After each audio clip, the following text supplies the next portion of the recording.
देश के 76वें गणतंत्र दिवस पर राष्ट्रीय स्वयंसेवक संघ के मुख्यालय पर ध्वजारोहण किया गया। महानगर संघचालक राजेश लोया ने तिरंगा फहराया और देशवासियों को संविधान के अधिकारों और कर्तव्यों की याद दिलाई। इस अवसर पर उन्होंने हमारी आदतों में बदलाव और कर्तव्यों के पालन पर जोर दिया। देश के 76वें गणतंत्र दिवस के अवसर पर राष्ट्रीय स्वयंसेवक संघ के मुख्यालय पर ध्वजारोहण किया गया। इस महत्वपूर्ण अवसर पर महानगर संघचालक राजेश लोया ने तिरंगा फहराया। उनके साथ शाखा के अधिकारी, सुरक्षा गार्ड और गणमान्य लोग भी उपस्थित थे। इस अवसर पर राजेश लोया ने देशवासियों को संविधान के महत्व के बारे में बताया और हमारे कर्तव्यों को याद दिलाया। उन्होंने कहा कि भारत अपनी पहचान एक सशक्त और विकासशील राष्ट्र के रूप में बना रहा है और ये केवल संविधान में दिए गए अधिकारों को नहीं बल्कि कर्तव्यों का पालन करने से संभव होगा। राजेश लोया ने अपने संबोधन में ये भी कहा कि हर नागरिक का कर्तव्य है देश की सुरक्षा में योगदान देना और इसके लिए हमें अपनी आदतों में सुधार करना होगा, चाहे वो सड़क नियमों का पालन करना हो या टैक्स का नियमित भुगतान, ये सब हमारे कर्तव्य में आता है। इस गणतंत्र दिवस के उपलक्ष्य में आयोजित इस कार्यक्रम में उपस्थित स्वयंसेवक बंधुओं, सेना एवं पुलिस के जवान और अधिकारीगण, नागरिक बंधु भगिनी, आप सभी को इस 76वें गणतंत्र दिवस की बहुत बहुत बधाइयां। आज हम 76वां गणतंत्र दिवस मना रहे हैं। पिछले 75 वर्षों में अपना यह देश लोकतांत्रिक पद्धति से चल रहा है और विकासशील देश इस छवि से विश्व हमें पहचानने लगा है।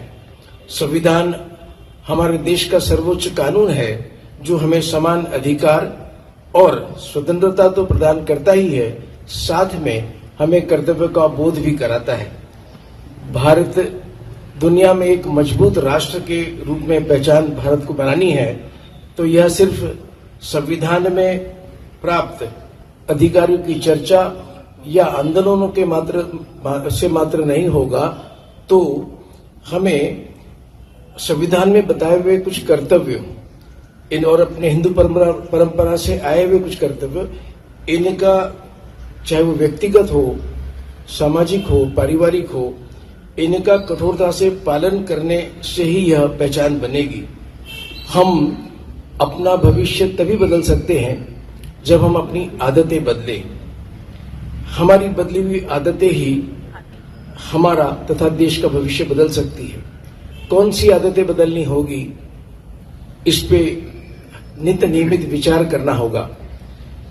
देश का छोटा सा कानून, सड़क पर चलते वक्त जिसका पालन हो, वहां से लेकर कर का भुगतान समय पर हो, इसकी चिंता, यह कर्तव्य हमारा है, उसका पालन करना होगा। स्वच्छता रखना, पर्यावरण का संरक्षण करना, निजी जीवन में यह मैं कैसे कर सकता हूं, इसकी हर वक्त चिंता करना। संविधान में लिखा है देश की सुरक्षा, इसका कर्तव्य भी हर नागरिक का है, परंतु यह सिर्फ सेना में भर्ती होकर ही होगा ऐसा नहीं है। तो जिस बस्ती में हम रहते हैं वहां पर सजग रहें। कोई संदिग्ध गतिविधि है, उसमें कोई लिप्त व्यक्ति है तो उसको उसकी जानकारी प्रशासन को देना। अपने आप में इतना सजग रहना कि प्रशासन की हम आंख बने, उन्हें अपने कार्य में हमारी मदद मिले, ऐसा हमारा कर्तव्य का भान हमें हर वक्त रहे और हम उनकी मदद करते रहें।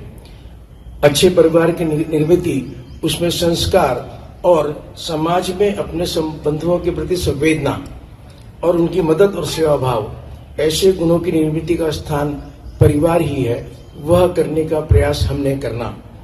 जिनकी सहायता से हमारा परिवार चलता है, ऐसे अनेक लोग हमारे खून के रिश्ते से तो परिवार के सदस्य नहीं है, पर अपने मन में वे हमारे परिवार के सदस्य हैं। ऐसा भाव रखकर उनके साथ प्रेम पूर्वक अपना व्यवहार, आत्मीयता वाला व्यवहार हम करें, यह हमारा कर्तव्य है।